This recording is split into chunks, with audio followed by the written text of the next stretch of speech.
يا أرحم الراحمين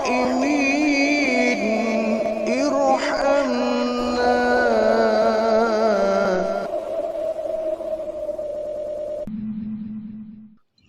أعوذ بالله من الشيطان الرجيم. إن تكفروا فإن الله غني عنكم ولا يرضى لعباده الكفر وإن تشكروا يرضاه لكم ولا تزر وازرة وزر أخرى ثم إلى ربكم مرجعكم فينبئكم بما كنتم تعملون إنه عليم بذات الصدور. In takfuru fa innallaha ghaniyun ankum. Kata Allah, jika kamu kafir, ketahuilah maka sesungguhnya Allah tidak memerlukanmu. Wala yarda li'ibadihil kufra, dan dia Allah tidak meridhai kekafiran dari hamba-hambanya. Wa in tashkuru yardahu lakum. Jika kamu bersyukur, Allah pasti meridhoimu. Wala taziru waziratu wizra ukhra. Seseorang yang berdosa tidak memikul dosa-dosa dari orang lain. Thumma ila rabbikum marji'ukum fayunabbi'ukum bima kuntum ta'malun. Kemudian kepada Tuhanmu lah engkau akan kembali. Lalu dia beritakan kepadamu apa yang telah kamu kerjakan. Innahu alimum bidzatis sudur. Sungguh dia Allah maha mengetahui apa yang tersimpan dalam dadamu. Dalam Az-Zumar ayat 7 ini bisa kita ambil pelajarannya bahwa Allah mengatakan in takfuru fa innallaha ghaniyun ankum. Apabila engkau menjadi kafir, apabila engkau kafir, ketahuilah sesungguhnya Allah tidak membutuhkanmu. Sesungguhnya Allah tidak memerlukanmu. Jadi kafirnya manusia atau berimannya manusia itu tidak Allah butuhkan. Allah tidak memerlukan berimannya kita, atau Allah pun gak dirugikan dengan kafirnya kita. Dengan kata lain, manusia mau menyembah Allah atau tidak, Allah tetap maha kuasa. Manusia menyembah Allah atau tidak, beriman atau tidak berkurang ketuhanan yang Allah miliki. Jadi jangan pernah kita berhayal atau beranggapan bahwa kita diperintahkan untuk menyembah kepada Allah supaya Allah kuat. Itu tidak. Kita diperintahkan untuk sujud kepada Allah agar Allah tetap sebagai Tuhan, tentu tidak. Ya. Jadi perintah Allah itu untuk kita itu bukan kembali kepada Allah, tetapi kembali manfaatnya untuk kita sebagai manusia. Jadi orang murtad atau tidak, kafir atau beriman, Allah tetap Allah Tuhan yang tidak akan berkurang kekuasaannya. Ya. Jadi iman kita ini bagi Allah nggak ngaruh. Ya. Kafirnya kita pun bagi Allah nggak ngaruh. Semua itu akan kembali kita rasakan masing-masing, bukan untuk Allah. Ya. Ibadah kita bukan untuk Allah, salat kita bukan untuk Allah. Semua itu kembali kepada kita. Ya walaupun dalam hadis mengatakan bahwa puasamu untukku, kata Allah. Tetapi yang jelas puasa kita pun kembali manfaatnya kepada kita, bukan untuk Allah. Ya. Walaupun puasa itu untukku, kata Allah, satu dunia Allah orang gak berpuasa, ya Allah tetap kuat. Allah tetap Tuhan yang maha perkasa, yang maha kuasa atas segala makhluk-makhluknya. Jadi jangan dikira kemudian ada orang yang beriman kemudian dia murtad menjadi orang kafir, Allah rugi, tentu tidak. Ya. Murtadnya seseorang, kafir seseorang, tidak beriman seseorang, itu kerugiannya akan ditanggung oleh orang yang bersangkutan, bukan untuk Allah. Allah nggak berkurang, Allah nggak butuh iman kita, Allah nggak butuh kafirnya kita. Ketika Allah memerintahkan kita untuk menyembah kepada Allah, ya, itu semata-mata kembali manfaatnya kepada kita. Ya. Jadi in takfuru fa innallaha ghaniyun ankum. Jika kamu kafir, ketahuilah bahwa Allah tuh nggak butuh. Ya. Allah nggak ngaruh. Ya. Allah nggak ngeladenin kamu kafir atau tidak, toh kembali kepada kita. Ya. Jangan dikira kita kafir Allah itu murka, ya. Allah kemudian ya, berkurang kekuasaannya, tidak. Kafirnya kita yang menanggung kerugian. Imannya kita pun akan menanggung keuntungannya. Ya. Walaupun satu dunia orang gak ada yang menyembah kepada Allah, ya tetap nggak ngaruh kepada kekuasaan yang dimiliki oleh Allah Subhanahu wa Ta'ala. Akan tetapi wala yardha li'ibadihil kufra. Allah sekali-kali tidak ridho akan kafirnya seorang hamba. Ya. Allah enggak meridhoi kekafiran hamba-hambanya.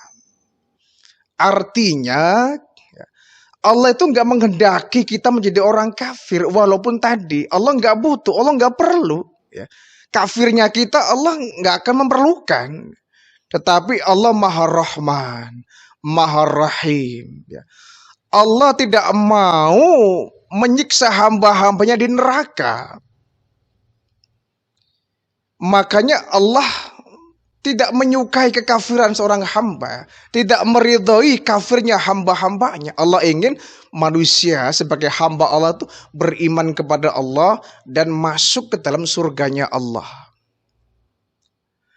Maka pantas kalau kemudian jalan yang sampai ke neraka Allah persempit, ya. Jalan yang sampai ke neraka Allah persempit, Allah persulit, ya, agar kita nggak mudah masuk ke neraka. Sedangkan jalan yang sampai ke surga Allah permudah, Allah perlebar, Allah permudah agar kita pun mudah untuk meraihnya. Jalan yang ke surga Allah mudahkan, yang sampai ke neraka Allah persulit.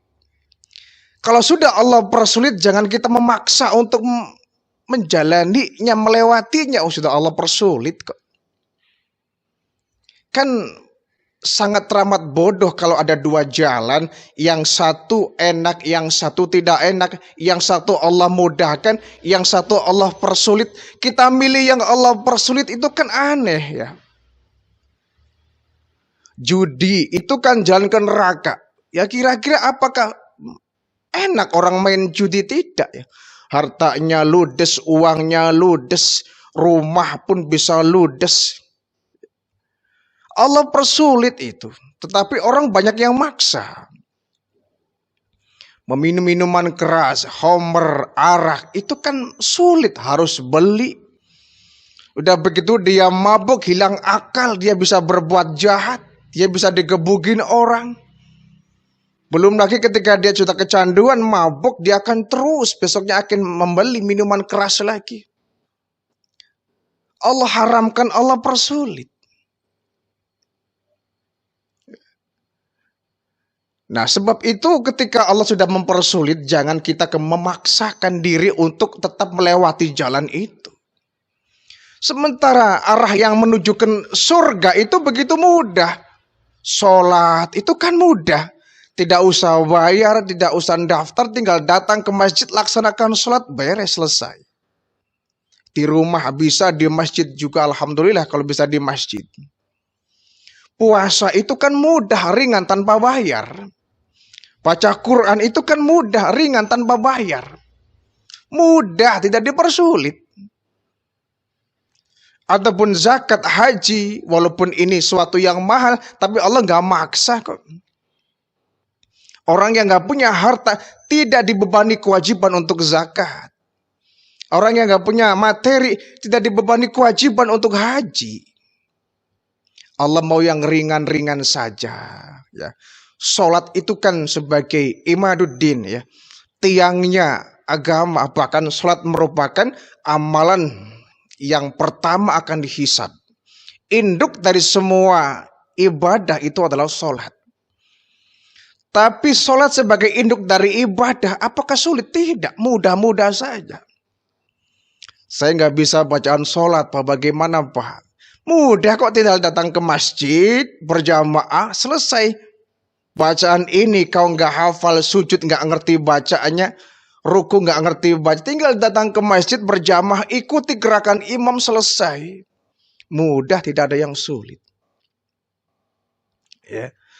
Kenapa kemudian Allah mempermudah jalan ke surga? Itu karena Allah nggak mau kita masuk ke dalam neraka. Ya. Wala yarda li'ibadihil kufra. Allah nggak meridhoi kekafiran hambanya. Sehingga untuk sampai kepada jalan kekafiran Allah persulit. Judi, ya, kemudian menenggak minuman keras, perzinaan dan sebagainya. Itu kan jalan kekafiran, ya.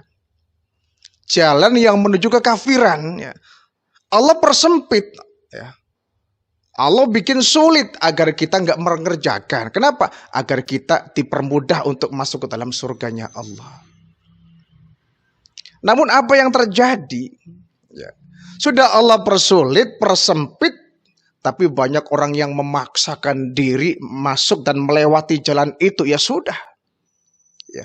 Allah nggak meridhoi perbuatannya. Liwala yarda li'ibadihil kufra. Dan Allah tidak meridhoi kekafiran hamba-hambanya.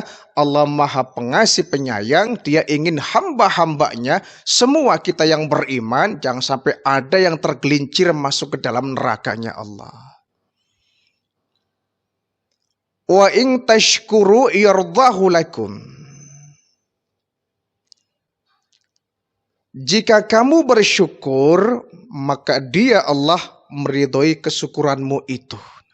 Ya, Allah nggak meridhoi kekafiranmu, tapi Allah meridhoi kesyukuranmu. Tasyakur, ya. Tasyakur ini artinya adalah berterima kasih. Bersyukur kepada Allah, kita berterima kasih kepada Allah. Nah, cara bersyukur kepada Allah melalui kegiatan ibadah. Melalui ibadah, ya. Salat, puasa, zakat, haji itu bentuk rasa syukur manusia kepada Allah. Syukur dalam bentuk perbuatan amaliyah. Dan syukur itu bukan hanya kita mengucapkan alhamdulillah, alhamdulillah, bukan cuma sekedar itu. Itu sih mudah. Ya, semua orang bisa mengucapkan alhamdulillah, dapat rezeki alhamdulillah, dapat karunia alhamdulillah, sembuh dari syahid alhamdulillah. Mudah itu sih, ya. Bukan sebatas itu bersyukur, ya. Bersyukur yang paling utama adalah kita melaksanakan ibadah, mendekatkan diri kepada Allah. Itu bentuk syukur yang sesungguhnya. Dan Allah meridhoi rasa syukur kita kepada Allah yang kita wujudkan dalam bentuk ibadah. Wala taziru waziratu wizra ukhra. Seseorang yang berdosa tidak akan memikul dosa dari orang lain.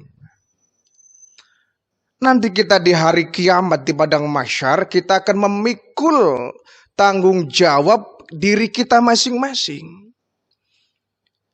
Ya. Mempertanggungjawabkan segala perbuatan kita masing-masing. Perbuatan yang baik kita akan tanggung sendiri, perbuatan buruk akan kita tanggung sendiri. Tidak ada orang yang menanggung dosa dari orang lain. Misalkan nanti di alam mahsyar, ya, ada orang dosanya banyak, ya, kemudian ada orang baik. Kamu banyak amat dosanya, sini bagi 2 sama saya supaya ringan. Itu nggak bisa. Walaupun umpama, ya, kakak beradik, atau orang tua dengan anak tuh nggak bisa. Seumpama ya orang tuanya dosanya banyak ya, dipikul sampai berat, anaknya anak yang soleh umpama, itu nggak bisa dibagi sebagian, sini Pak dosanya saya pikul separuh, tidak, nggak bisa. Paling-paling kita bisa membela ketika di padang mahsyar ya, ketika orang tua kita di sidang, kita kalau memang orang tua kita ya ibadahnya minim, tidak pernah ibadah bahkan, tetapi dia dulu waktu di dunia menyebabkan kita pintar, kita didaftarkan ke pondok pesantren sampai pintar jadi orang soleh. Dengan peras keringat banting tulangnya dia membiayai kita semasa sekolah, sehingga menjadi orang yang pintar, ngerti agama, ngerti ilmu Al-Quran. Nah orang tua kita saking sibuknya bekerja untuk kita ya, membiayai kita untuk sekolah biar jadi anak pintar, anak yang soleh, sampai dia ibadahnya berantakan, gak pernah ibadah, umpama kita bisa bela nanti di padang mahsyar. Wahai Allah, mohon orang tua saya jangan disiksa. Kenapa? Betul dia gak pernah ibadah, saya orang soleh, saya ahli ibadah, pahalaku banyak, tapi saya menjadi orang yang soleh. Dulu orang tua saya yang pernah mengantarkan saya ke madrasah, mengantarkan saya ke pondok pesantren, sehingga saya kenal ulama, saya kenal agama, menjadi orang yang soleh dekat dengan Engkau ya Allah, berkat jasa orang tua saya. Ini bisa yang seperti ini. Ya. Dibela ya saat kita mendapati orang tua kita disidang oleh Allah Subhanahu wa Ta'ala. Ini anak yang soleh. Nah itu ada dalam riwayat hadisnya, betapa anak yang soleh bisa menolong orang tuanya di padang mahsyar nanti. Tetapi tidak ada orang yang kemudian bisa bagi-bagi dosa ya, di padang mahsyar. Ini dosaku banyak banget nih, berat ya. Ya, tolong dong dibagi separuh supaya saya ringan, tuh nggak bisa. Dosa kita ditanggung sendiri, dosa orang lain pun ditanggung masing-masing. Tidak ada orang yang menanggung dosa dari orang lain, tidak ada. Ya. Atau misalkan ya, ada seorang anak yang dia lahir dari, mohon maaf ya, orang tua yang hamil di luar nikah misalkan. Sang anak tetap dia hamba Allah yang suci. Ya, perbuatan dosa yang dikerjakan kedua orang tuanya tidak diwariskan kepada anaknya. Tidak kemudian dosa zina orang tuanya digendong pula oleh anaknya ketika di padang mahsyar, itu tidak. Ya. Kullu mauludin yuladi al fitrah, bahwa semua anak dilahirkan dalam kondisi yang bersih, yang suci. Ya. Jadi perbuatan baik kita dipikul kita sendiri, perbuatan jahat kita dipikul kita sendiri. Ya. Perbuatan ibadah kita, amal baik kita ditanggung sendiri. Perbuatan dosa kita pun ditanggung sendiri. Tidak ada orang yang bagi-bagi beban. Ya. Sini saya dosanya kecil, kamu banyak dosanya, sini saya panggul separuh, ya nggak bisa. Saya bawa separuh, ya saya pikul separuh supaya ringan, nggak bisa. Ya, ya lagian juga siapa orangnya yang mau menanggung dosa dari orang lain. Jadi itulah sifat dari keadilan Allah. Wala taziru waziratu wizra ukhra. Orang lain tidak bisa menggendong dosa dari kita, kita pun nggak bisa menggendong dosa dari orang lain. Nafsi-nafsi. Di dunia ini mungkin bisa kita saling gotong royong, ya, memikul beban sesama mungkin bisa. Orang lain keberatan dengan beban hidupnya, kita bisa bantu. Ya. Tetapi di padang mahsyar tidak ada seorang pun yang bisa menolong saudaranya. Sehingga pantas kalau kemudian ibu sudah lupa dengan anak-anaknya.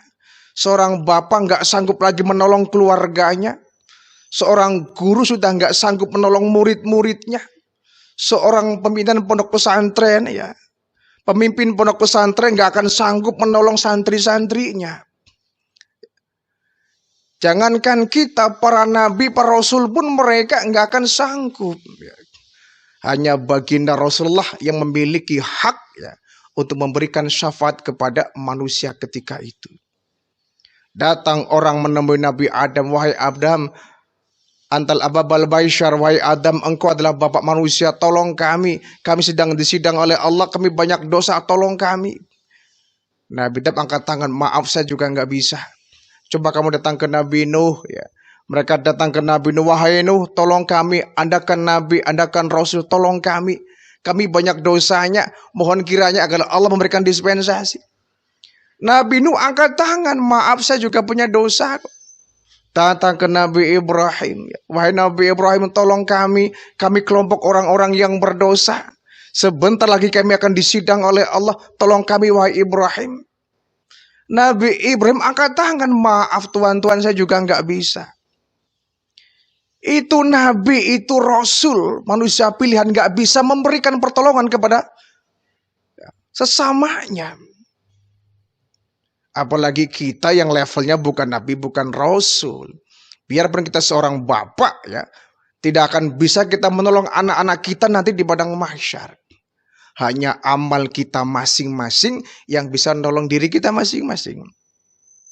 Sebab itu kita sebagai orang tua bagaimana menanamkan akidah kepada anak-anak kita, ya, mendidik mereka tentang agama, agar semua keluarga kita orang-orang yang beriman, orang-orang yang saleh, orang yang ditolong oleh Allah Subhanahu wa taala. Thumma ila rabbikum marji'ukum fayunabbi'ukum bima kuntum ta'malun. Kemudian kepada Tuhanmu lah engkau akan kembali. Lalu dia akan memberitakan kepadamu apa yang telah kamu kerjakan. Ya, semua kita akan kembali kepada Allah. Ya. Kita diciptakan oleh Allah, ya, bersumber dari Allah, maka kita pun akan kembali kepada yang menciptakan kita. Dan nanti di padang mahsyar, fayunabbi'ukum bima kuntum ta'malun. Kita akan diberikan berita, kabar tentang perbuatan kita. Rahasia yang dulu kita kerjakan, yang kita sembunyikan, Allah buka. Gitu.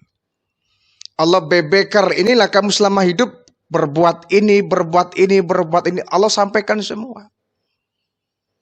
Allah beberkan semua perbuatan kita di padang mahsyar nanti. Ya. Tadi semua perbuatan kita yang kecil, yang baik, yang buruk, yang besar, yang lurus, yang sesat, semua akan dicatat rapi dan akan dibuka kembali di padang mahsyar. Ya. Alangkah beruntungnya kalau kita diberikan oleh Allah berita yang menggembirakan bahwa selama hidup kita banyak perbuatan baiknya. Diberikan kitab dari sisi kanan dengan penuh kelembutan. Tapi celaka orang yang kemudian dibuka buku rapotnya, buku hariannya penuh dengan dosa, penuh dengan maksiat, ya, nggak pernah ibadah. Maka saat kitab itu diberikan kepadanya pun kasar, ya, dari sebelah kiri atau dilempar dari belakang. Na'udzubillah tsumma na'udzubillah. Ya, semua itu bima kuntum ta'malun, dikembalikan kepada perbuatan kita saat kita masih hidup. Innahu alimum bidzatis sudur. Sungguh kata Allah, dia Allah maha mengetahui apa yang tersimpan di dalam dadamu. Allah mengetahui apa yang tersimpan dalam dada kita masing-masing.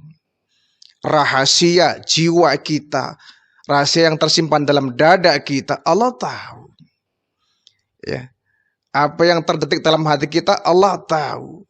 Kita orang yang beriman atau tidak, kita orang kafir atau tidak, bahkan kita pura-pura beriman, ya, menjadi orang munafik pun Allah tahu. Ya. Mana orang yang asli, orang yang beriman, mana yang berimannya pura-pura, Allah tahu. Mana yang asli orang yang beriman, mana orang yang munafik, Allah tahu. Mungkin kalau kita karena terbatas oleh kemampuan kita mendeteksi orang lain, kita terbatas kemampuannya. Kadang-kala ada orang yang baik datang menghampiri kita, ya. Orangnya baik, santun, ya. Ternyata dia orang jahat, ada itu, ya. Menawarkan barang, ternyata dia jambret, misalnya banyak yang terjadi itu, ya, tertipu tuh.